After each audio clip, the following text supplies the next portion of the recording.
told the LA Daily News that he can't express how much he's jealous and that he's been up and down. Kobe also spoke to USA Today Sports about the stability in San Antonio and nearly making as much as Tim Duncan's contract for 3 years in just one season alone. Here's the quote. It's a different market, man. San Antonio's not doing $2 billion TV deals or $5 billion. So it's a different market. Even with my deal, you have a significant amount of cap space available. But I think the advantage that they've had and that Duncan has had and been very fortunate with is that they've had the same guy since they've been there. That really helps. So here's the question. Does Kobe really deserve much more money than Tim Duncan because of market size? Skip Bayless. No, he does not, Stephen A. Smith. Let me get right to my point.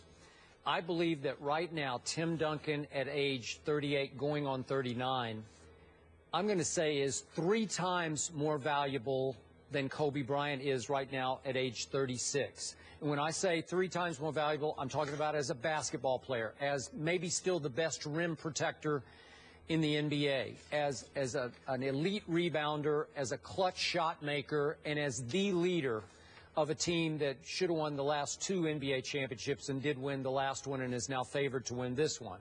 Yeah, this year, Kobe Bean Bryant will make $23.5 million, next year $25 million, compared to the $10 million a year that Tim Duncan agreed to make for the last 3 years. So at ages 36, 37, and 38, Tim Duncan gladly agreed to take half of his market value, about $10 million, just so his Spurs could surround him with far better pieces than Kobe has been able to be surrounded with, in part because of salary cap limitations with the Lakers.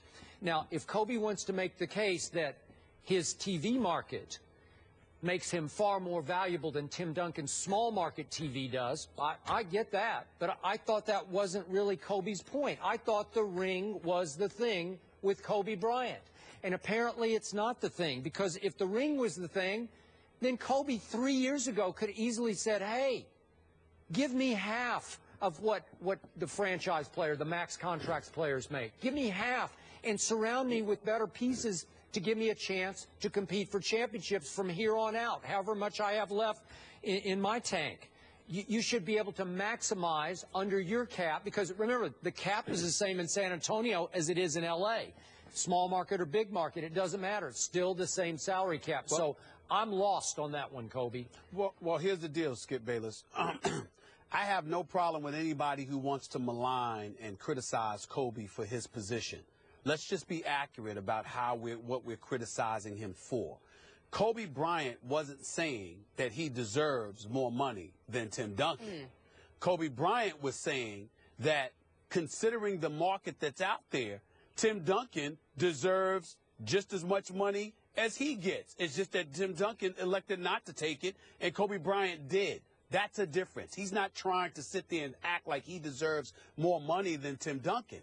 But he's also pointing out something that Kobe has been very, very consistent about. You point to the cap, Skip Bayless, and the cap that we're living in and how it restrains teams from going out there and getting other guys and what have you because the money that's available, etc. You have a valid point. That's an argument that you make. But you must understand and appreciate the argument that Kobe Bryant makes. In San Antonio, they made about $26 million in profits, according to the reports, okay? The Los Angeles Lakers made $100 million in profit. Now, San Antonio lives in a state where there's no state income. There's a state where there's no state income tax, and obviously the money that Tim Duncan makes can go further. That plays a role. So Kobe's going to need a little bit more working in this environment in Los Angeles, California, where we don't even want to get into what taxes are like out here. Ridiculous. Kobe Bryant is of the mindset that he wants to make his money because there's a short time frame. You look at these owners, you look at the kind of deals they're signing for, the money that they're generating, the players. Kobe Bryant is diametrically opposed as a businessman to this argument that the players always have to make the financial sacrifice while these owners go out there and make their money. Whether you agree or disagree, that is his position. you also have to look at the fact that Kobe still thinks he could play. Kobe's also looking at the fact that the Los Angeles Lakers had enough dollars to give somebody a max deal and couldn't go out there and get them. So he's supposed to miss out on his money in hopes that you're going to be able to go out and get somebody. But even when you had $96 million, you couldn't go out and get anybody worth the dollars. That's what he's looking at it. So, excuse me, I'm supposed to miss out on this short window of financial opportunities that are available to me because you've incorporated and implemented a system that doesn't work for the players in his eyes. He refuses to do that, especially when he expects to be out on the court playing at a high level. I can respect that position. Now, if he couldn't play and he couldn't produce, that would be different. But if Kobe Bryant can still average 25 to 27 a game, and your onus is to go out there and get somebody to play with them, and even with $96 million available in cap space, you can't pull it off. How is that Kobe Bryant's problem? And that's what he's looking at. And I can respect that position as well. So, again, he's not saying that he deserves more than Tim Duncan.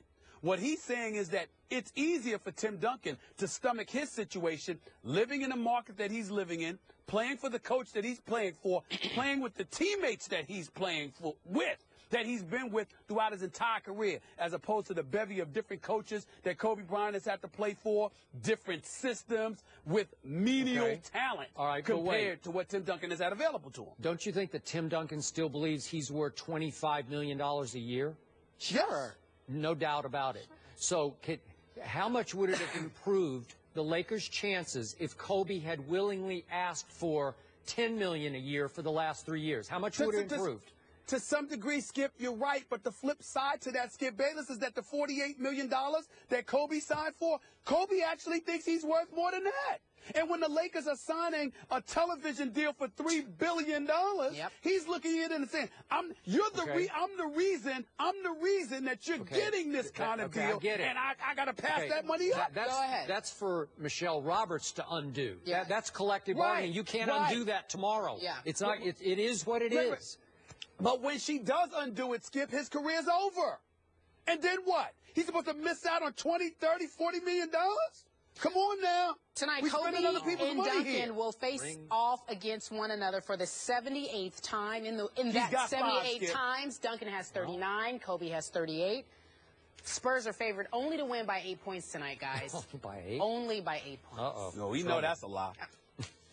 Coming up next, the Cardinals have the best record in the NFL, but they are without Carson Palmer. Will that make a difference this weekend when they take on the Lions? We discuss that after the break. Only 8 points.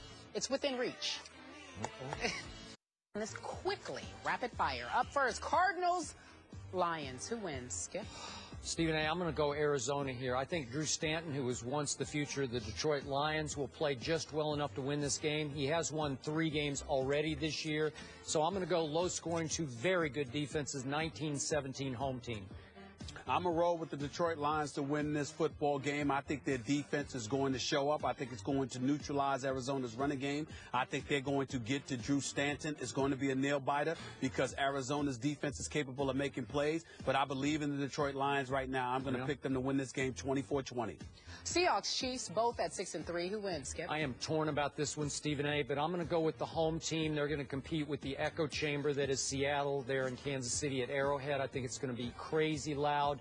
Chiefs have won 4 in a row. No Brandon Meebane now for Seattle, their defensive anchor. So I'll go Seattle in this one, 23-21. I'm sorry, Kansas City. 20. Yes. Yeah, I'm sorry. Without Meebane, I think it's going to be easier for the Kansas City Chiefs to run the football. I think with Davis and with Charles, they'll run the football effectively, and I think it's going to wear Seattle down. I think Kansas City wins this game 26-21. Bengals at Saints. You looking at upset, Skip? No. Bengals are just a disaster, and they don't have Maluga and Burfict, and Saints will get back on track here, I think, pretty easily, 34-17.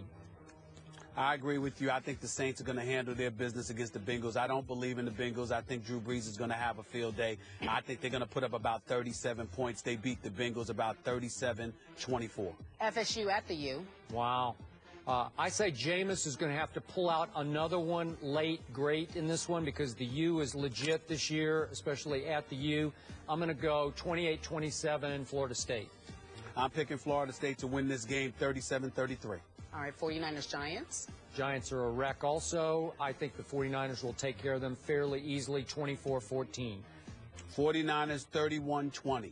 All right, gentlemen, that was a rapid fire. Proud of you guys. Stephen A., be safe in Los Angeles. Eat some In-N-Out Burger for me. You can cheat. No cheating this weekend. No, not this weekend. I'm behave myself. All right, Lakers by 9. You guys have a really good weekend. We'll be back on Monday to discuss the big football weekend in college and obviously in the NFL. 10 a.m. Eastern right here on ESPN2.